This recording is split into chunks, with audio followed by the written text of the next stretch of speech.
What if the worst terrorist attacks in European history weren't carried out by extremists at all? What if they were orchestrated by the very governments sworn to protect their own citizens? NATO built secret armies across Europe, and some of them killed innocent people. This isn't a conspiracy theory. This was confirmed by a sitting prime minister, investigated by parliaments, and documented by intelligence agencies. Operation Gladio NATO Secret. In 1990, Italian Prime Minister Giulio Andreotti stood before his parliament and admitted something that should have shaken the Western world to its core. NATO, the alliance built to defend democracy, had funded and armed secret paramilitary networks across every Western European nation. These weren't defensive units waiting for a Soviet invasion. Some of them planted bombs in train stations, supermarkets, and public squares, and blamed it on the political left. The scandal was exposed. Then it was buried, and today almost nobody remembers it. But the evidence never disappeared. What you're about to hear is one of the most disturbing chapters of the Cold War, a chapter that forces us to ask, who really terrorized Europe? To understand Gladio, you have to go back to 1947. World War II had just ended, and Europe was shattered. The Soviet Union was expanding its influence east, and Western leaders were terrified that communist parties might win elections in Italy, France, and beyond. So NATO and the CIA devised a plan. They would create secret paramilitary networks in every Western European country. We needed insurance policies against the unthinkable. These were called stay-behind armies. The idea was simple on paper. If the Soviets ever invaded Western Europe, these hidden soldiers would remain behind enemy lines, wage guerrilla warfare, and coordinate resistance. Weapons caches were buried in forests. Safe houses were established. Former resistance fighters from the war were recruited, along with military officers and intelligence operatives. Every single NATO country had one of these secret armies. Italy had Gladio. Belgium had Estra 8. France had Plan Blue. Germany had TDBJD. Austria, the Netherlands, Norway, Denmark, Portugal, Greece, Turkey, all of them. The scale was staggering, and almost nobody outside the intelligence world knew they existed. Hidden armies everywhere, but the Soviets never invaded. So what did these armies actually do? That's where the story takes a very dark turn. Here's where most people's understanding of Cold War history completely breaks down. The official story tells you that left-wing terrorism plagued Europe throughout the 1960s, 70s, and 80s. Red Brigades in Italy, Action Direct in France, the Baader-Meinhof gang in Germany. The narrative was clear. Communist-inspired radicals were destabilizing Western democracy. Wrong. What Italian investigators would eventually uncover was a deliberate strategy. It even had a name, the strategy of tension. Create terror and blame it on the left to push the public toward authoritarian solutions. The concept was chillingly simple. If people were afraid enough, they would demand order. They would reject left-wing parties. They would accept military crackdowns, surveillance, and the erosion of civil liberties, all in the name of safety. You had to attack civilians, the people, women, children, innocent people far removed from any political game. That quote isn't from a conspiracy website. It's from sworn testimony in an Italian courtroom.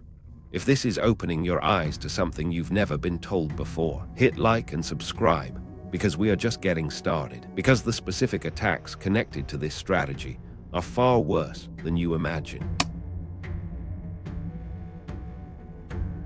December 12, 1969. Milan, Italy. A bomb exploded inside the Banca Nazionale dell'Agricoltura in Piazza Fontana. 17 people were killed. 88 were injured. The victims were farmers and merchants who had come to deposit their weekly earnings. Within hours, Italian police arrested an anarchist named Giuseppe Pinelli. The media declared the case solved. Left-wing terrorism, they said. Pinelli died 3 days later after allegedly falling from a fourth-floor window at police headquarters. Fell or pushed, but the truth was something else entirely. Decades of investigations would eventually reveal that the bombing was carried out by far-right extremists with direct links to Italian military intelligence and the Gladio network. The anarchists were scapegoats. The bombing was designed to look like a left-wing attack. This was the strategy of tension in action. Create chaos, blame the communists, push the public to the right, and it worked. Italy's political landscape shifted dramatically after Piazza Fontana. Fear became the currency of power. Piazza Fontana was not an isolated incident. It was the beginning of what Italians would come to call the years of lead. And what happened next was even more devastating. From 1969 to 1984, Italy was engulfed in political violence on a scale that most people today can barely comprehend. Bombings, assassinations, kidnappings, over 14,000 acts of politically motivated violence, nearly 600 people killed. 1. Piazza Fontana, 1969, 17 dead. 2. Pitino car bomb, 1972. 3 police killed. 3. Brescia bombing, 1974. 8 dead. 4. Italicus train bombing, 1974. 12 dead. 5. Bologna station bombing, 1980. 85 dead. The Bologna massacre remains the deadliest terrorist attack in Italian history. On August 2, 1980, a massive bomb tore through the main railway station during peak summer travel. 85 people were killed. Over 200 were wounded. Families, children, tourists. For years, the investigation pointed at left-wing groups, but the trail led back to the far right and military intelligence. Italian courts would eventually convict members of the far-right group Nuclei Armati Rivoluzionari, along with members of the Italian Secret Service SISMI, for their roles in the attack. The massacre was carried out to create a climate of fear that would justify an authoritarian shift. But Italy wasn't the only country where Gladio networks were active. The same patterns emerged across the continent, and the connections go deeper than anyone wants to admit. Italy gets the most attention because that's where the scandal broke open. But the Gladio networks operated across the entire Western Alliance, and in some countries, the evidence is equally disturbing. Take Belgium. Brabant Killers, Belgium. Between 1982 and 1985, a series of brutal armed robberies terrorized the Brabant region.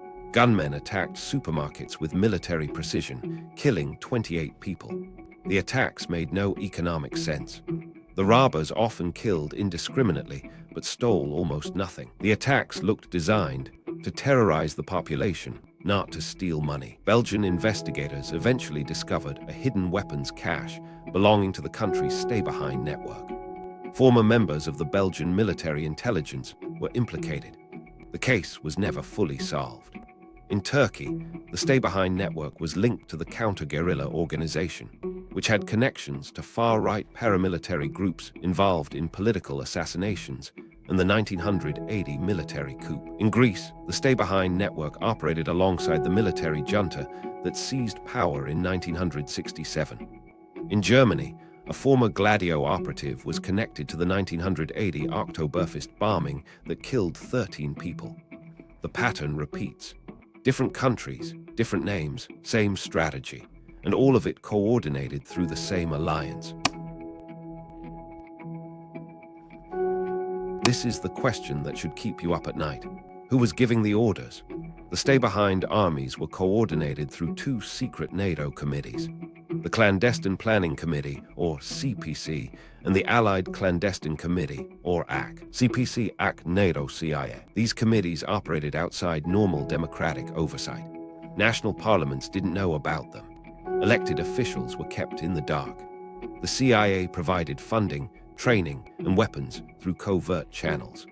The question of whether the CIA directly ordered terrorist attacks or merely created the infrastructure that enabled them remains one of the most explosive unanswered questions of the Cold War. The CIA established networks that operated with minimal oversight and maximum deniability. What we do know is this: American intelligence agencies trained operatives who later carried out attacks on civilians. American taxpayers funded networks that planted bombs in train stations. Complicit. Whether you call it direct responsibility or criminal negligence, the result was the same. Innocent people died. and the democratic governments that were supposed to protect them were either running the operation or looking the other way. But how did this stay secret for so long? The answer reveals something even more unsettling about how power actually works. For over 40 years, the existence of these networks was one of the best-kept secrets in Western intelligence. Think about that. Thousands of operatives across a dozen countries, weapons caches buried in forests and cellars, training exercises conducted regularly, and not a single elected official who wasn't directly involved ever knew. The greatest secret of the Cold War was kept from the people democracy was supposed to serve. When Italian Judge Felix Casson stumbled onto the Gladio network in 1990 while investigating the Pitino bombing, the entire structure began to unravel. He discovered classified documents proving that NATO and the CIA had established and funded the network. He confronted Prime Minister Andreotti, who initially denied everything. Then Andreotti went before Parliament and confirmed it all. The dominoes began to fall. Belgium launched its own investigation. The European Parliament passed a resolution condemning the existence of the networks. Switzerland, the neutral country, discovered it had a secret army too. Exposed, confirmed, condemned. But here's where it gets truly remarkable. Despite parliamentary investigations in multiple countries, despite a European Parliament resolution, despite mountains of evidence, not a single NATO official was ever held accountable. The system investigated itself and found no one responsible. The cover-up wasn't just about hiding the networks. It was about protecting the institutions that created them. When the Gladio scandal broke, the world waited for NATO response. What they got was a masterclass in institutional deflection. NATO official position was breathtaking in its simplicity. They refused to comment. Silence. On November 5, 1990, NATO spokesperson Jean Marcotte issued a terse denial, then reversed course the very next day, admitting that NATO military command SHAPE had coordinated the stay-behind networks. Then NATO went silent again. No press conferences, no detailed explanations, no accountability. NATO admitted it, then simply stopped talking about it. The United States government was equally evasive. When journalists pressed the CIA for comment, they received the standard response: "We can neither confirm nor deny." In a democracy, secrecy is the exception, not the rule. But for NATO, secrecy was the foundation. Individual countries handled it differently. Italy conducted multiple parliamentary investigations. Belgium formed a special commission. Switzerland exposed its own P-26 network and dissolved it. But the bigger picture was carefully managed. Admit, deflect, forget. No coordinated international investigation was ever launched. No NATO-wide accounting was ever conducted. The alliance that had armed secret armies across a continent simply waited for the story to die. And it did, but the implications didn't disappear. Operation Gladio isn't just a Cold War curiosity. It's a template. And once you see the template, you start recognizing it everywhere. The pattern is devastatingly simple. Create a threat. Exaggerate the threat. Use the threat to justify expanding power. If the threat doesn't exist, manufacture it. If the public isn't afraid enough, make them afraid. 1. Identify a political enemy. 2. Fund extremists or create false flags. 3. Blame the enemy for the violence. 4. Use public fear to expand authority. This isn't conspiracy theorizing. This is documented strategy, confirmed by courts, parliaments, and the operatives themselves. The strategy of tension is a blueprint that has been used again and again. Consider the broader implications. If NATO could operate secret armies across democratic nations for 40 years without oversight, what else can operate in the shadows of democratic institutions? If intelligence agencies can fund terrorist networks and never face accountability, what incentive exists to stop? Pattern repeats always. The uncomfortable truth is that Gladio wasn't an aberration. It was a feature of a system where national security consistently trumps democratic accountability.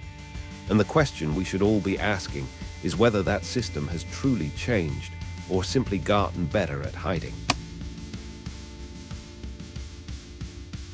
Here's what haunts me about Operation Gladio. It's not the bombs, it's not the deaths, it's that we forgot. A sitting prime minister admitted on record that his government, in coordination with NATO and the CIA, had maintained a secret army that was connected to domestic terrorism. The European Parliament formally condemned it. Courts convicted operatives, and within a few years, the story simply vanished from public consciousness. Ask anyone under 40 about Operation Gladio, and watch them stare at you blankly. This is perhaps the most powerful lesson of all. It's not enough to expose the truth. The truth has to be remembered. It has to be taught. It has to be repeated, because the institutions that created Gladio are still here. NATO still exists. The CIA still operates. The same intelligence frameworks that enabled the strategy of tension remain intact. The only thing necessary for the triumph of evil is for good men to do nothing. The 85 people who died in Bologna didn't die for nothing. The 17 people killed at Piazza Fontana didn't die for nothing. But they will have died for nothing if we allow their stories to be erased from history. The truth was exposed, and then it was quietly buried. If you made it this far, prove it. Comment Gladio exposed to show you're among those who refuse to let this be forgotten. Question everything always. Every government lies. The question is, what are they lying about? The truth is out there. You just have to follow the money. Subscribe if you want to keep digging.